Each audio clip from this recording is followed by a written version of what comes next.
Hello, I'm Jane Simpson. I began the Let's Talk MND podcast after my husband Robert was diagnosed with MND and he died 10 months later. This podcast has built an MND family. We share real stories from people living with MND, those who love them, and we learn about research and care in plain English. I'm not an expert, just someone with lived experience, and together we are stronger. This podcast is proudly supported by Evercare, an assisted living brand that shares our belief in independence, dignity, and community. You can learn more about their range at evercare.com.au, or you can find them in Bunnings Warehouse stores nationally. I'm so thankful for Evercare's support of the MND community, and I really hope that you enjoyed today's conversation. Hello, everybody. Today we have a member of the community who is a little reticent to come on, and she's sick, but she's still here. So thanks, Nicole. Nicole Baker is here with us today. So, Nick, we like to start off finding out who you are, not what you do. So who are you? Oh, who am I? That's a really good question. I'm a wife and a stepmom, and a mum to a gorgeous little boy, Henry, who's a four-legged fairy child, who's quietly, hopefully, sitting down beside me now and will not interrupt us. It's all right. We're an inclusive show, so if he wants to join in, that's fine. He can join in. That's good. Yeah. I don't know. Who am I? That's a really good question. I haven't had to think about that for a very long time, so I haven't really thought about it. I hopefully would say I'm a good person and a good friend, and very passionate about raising the awareness of MND in the community and getting the right services in the community and research. Okay. Available. So then, good. They're good, but I want your homework after this is to think quietly about that question. Yes. Yeah. What do you do? So what do you do do I for do? work? Yeah. I am on a couple of advisory boards for different charities. So the Blue Ribbon Foundation, International Social Services, and the Melbourne Mavericks, the netball team. So I'm quite heavily involved with those. I am just setting up my own consulting company for communication support. So I'm just in the process of doing that now. But I've been in communications for 20 years. So tell me a little bit about that. So I'm going out on my own. I've done 20 years in different organisations doing their internal and external communication stakeholder management. So I'm out now hopefully going to be helping some businesses, some small to medium businesses with their own communications journey and telling their own stories. Congratulations. That's really exciting. Thank you. What are you going to call it? It's called Northside Narrative. Northside Narrative. Yes. Okay. Like that. Writing that one down. Have you got a website yet? Not yet. No, we're still in the very infant stages. Okay. Just registered the business name. When are you launching? Not too sure yet. Okay. Well, keep me up to date on all of that stuff. That's exciting. Now, you are a member of the MND community. I am. Tell us how you were sadly introduced to the community. Through my mother, sadly. So my mother was diagnosed in December 2013 after having symptoms for probably about 12 months. So we got the diagnosis literally right before Christmas, and was very much launched into it on a full-time basis from there. And sadly, we lost her at the start of May 2018. So she managed to beat the 27 months average. So she did quite well in that, but unfortunately wasn't able to overcome it, as everyone can't. How old was she when she was diagnosed? She would have been 57, 58. Young. And then how long was her journey to diagnosis? Would have been probably 7 to 8 months. She fell over in January and broke her foot, and that was the first sign that she had it. Was she had the drop foot, and then it was just a series of different other elements until she could get the final diagnosis. And when she was told that then you were all told she had MND, did you have any clue what MND was? Unfortunately, we did. My uncle had passed away from it Oh. 18 months, probably about 18 months, 2 years earlier. So we did have some idea of what it was, probably not to the full extent of what we obviously learnt living it day to day. And you were heavily involved in your mum's care. Yeah. Mm. Since that time, did you have a little break from MND awareness after that, or did you think, "Oh, bugger this, I'm gonna get involved straight away"? Um, I still did. I still supported some of the major events, obviously, like the Big Freeze. That was a big thing for us. I know Mum loved that. Like, so I used to speak to her every day, and she, particularly for the first year it was run, she'd ring. You tell her, she'd tell you who the new slider was that had been announced or where they were up to on their tally. So things like that on the peripheral, I still stayed connected, but I probably wasn't as heavily involved for sort of 12 months after that because I think you just need a break Oh, yeah, from you it. really do. And then since that time, ignoring last year, since that time, how have you become involved with MND and MND, sorry, more MND awareness? Probably through the Fight MND charity. I'm connected to that quite well. So going to a lot of events with that, understanding the research, and then obviously just talking to people about it when they ask you a question around it and sort of the research into drugs and prevention is come so far since Mum was originally diagnosed. So Mm, just telling people where they're, when you do donate, where's that money going and what is yeah, it actually doing? Because I think that's the part that a lot of people you obviously don't see because you're either in it and you're on a trial yeah. or there's no sort of outcome as yet, unfortunately. But yeah, that's sort of how I stay to it. I think you do, and I think also people are very generous to us, giving the Oh, of money that they course. do Yeah. every year. It's extraordinary, and then often it's quiet. So Yeah. where does my money go? How Yeah. is it helping? And because the majority of it goes into research, they're just researchers are quietly beavering away and working hard, and they're not talking about what they're doing No. unless they have something to say. So that's why it can be quite quiet on that front. Yeah. And But it's those, with all charities, I think, like oh, that. absolutely, They're all going with that. yeah. So then one day in the last couple of years, you woke up and you thought to yourself, "Hey, why don't I run a couple of marathons?" Yes. So were you drunk when you had that thought, or what? Well, no. No, I That was makes drinking it hot sober. worse. Yeah, so I've run the Melbourne Marathon twice, Mhm, raising for money for MND. So I did it in 2014 first, when just after Mum got diagnosed. mm. I then did it again in 2017. Um, Again, just I wanted Mum to see that I could do this for her and what I could do for the cause.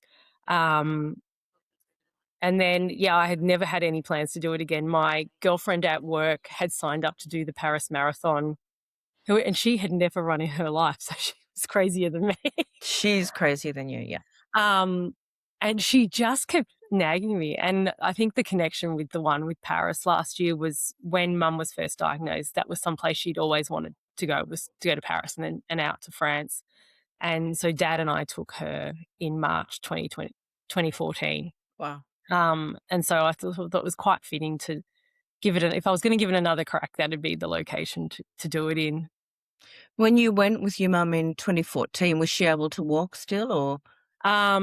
Aided, yes. So she Okay. had the wheelchair, but she could we used to use a wheelchair as sort of a walker as well. So very bubbly over the cobble Yeah, street. we Mm. probably, that wheelchair was a loaner and it probably didn't go back in the condition that it No. went over after we hit it with some cobblestones, over the time, but it definitely got us around. So your girlfriend nagged you and Yes. you eventually acquiesced, said, Yes, I did. "What the heck?" Okay. So then when did it turn into "Yeah, I can do this, but how about I raise money for Fight MND at the same time"? Um, I think I've always sort of thought if I was gonna do it, there's got to be a purpose other than just a trip to Paris Yeah. and a bit of a Well, run around the streets, because you don't really see much of the scenery when you're running. You're trying to survive. So I thought, why not? Like, it's a good cause,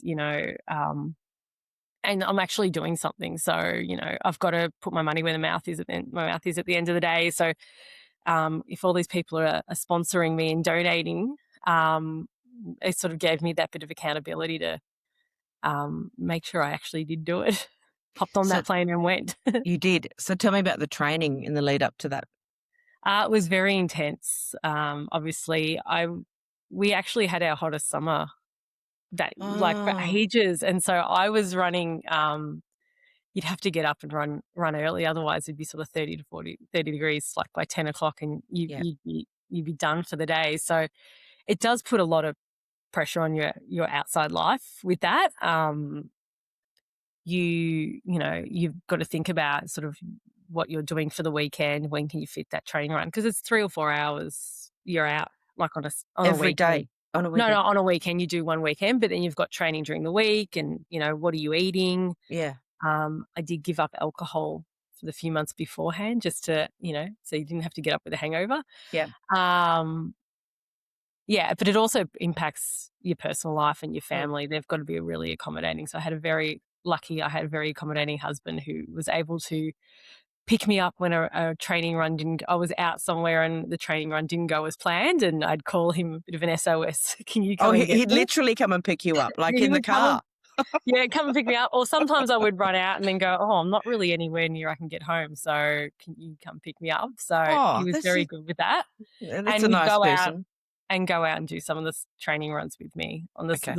some smaller distances. So, yeah, always had the cheerleader on the sidelines as well, which was really good. Did Henry go with you? It was No, too far for him. one would have been too far, and he's not very good at running. He gets to be excited and jumps up on you while you're running, so one of us would get fall over. Yeah, that's really annoying. So then tell us about the lead up to Paris and getting to Paris. And I want to know about the atmosphere and how many people were there. I think they said they had about 60,000 runners on the day, so Bloody hell. it's very different. I think Melbourne Marathon's coming to a similar format. It was only the marathon on the day. But if you think about it, we started on the Champs-Elysees, and that entire road was just packed with runners waiting to start. Um, and you literally ran around the streets of Paris, which was Oh, amazing. And the only way I can describe it is if you've ever seen the Tour de France and you see yeah. all the French out cheering, that's exactly what it was like the entire course. Everyone comes out on the day, and you have just random people yelling out your name and making you get along, and signs and kids and everything. Did you have a support crew with you? Just my husband, and he Okay. was very good. So He didn't run behind you trying to find you.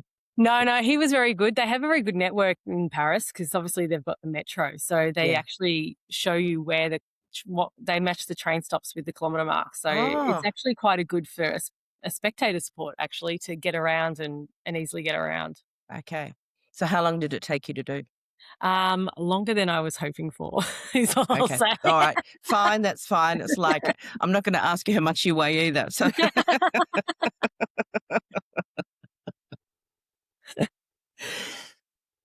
is that the last one or are you going to do another one? Um, at the moment it is. Sometimes I think I could, but I actually fell down some stairs at Christmas and broke my toe. So I haven't actually ran this year. So I'm very unfit. So I definitely couldn't do it anytime soon. That's for sure. Were you happy with the amount of money you raised? Look, you always hope for more, but I had very generous donors and supporters leading up to that. So yeah, I was. Good. And I think it's all going to such a great Oh, cause. absolutely. So what's your plan? What's your plan next then for raising awareness and raising Uh, funds? I think it's just continuing talking to people about it at the moment. Look, never say never to doing another run, but I think it's just making sure that messaging is getting out there, and supporting those that are, talking about it publicly, and raising awareness, like yourself.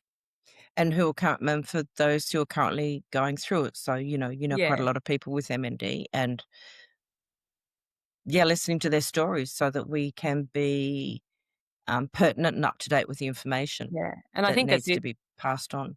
There is a lot more awareness of where to get help, now than compared to when obviously mum got diagnosed. It was relatively unknown, Yeah, and just finding that support network, um, it was really hard. I think now, unfortunately, it's never great to be diagnosed with it, but there is that benefit. Like there is that bit more awareness, and people understand the disease a lot more now, outside the community, and what it is.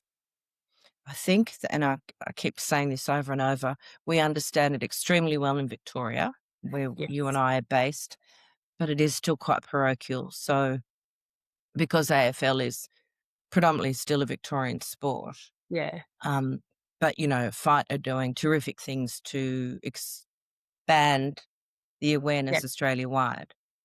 And, um, it's not just Victorians who get it.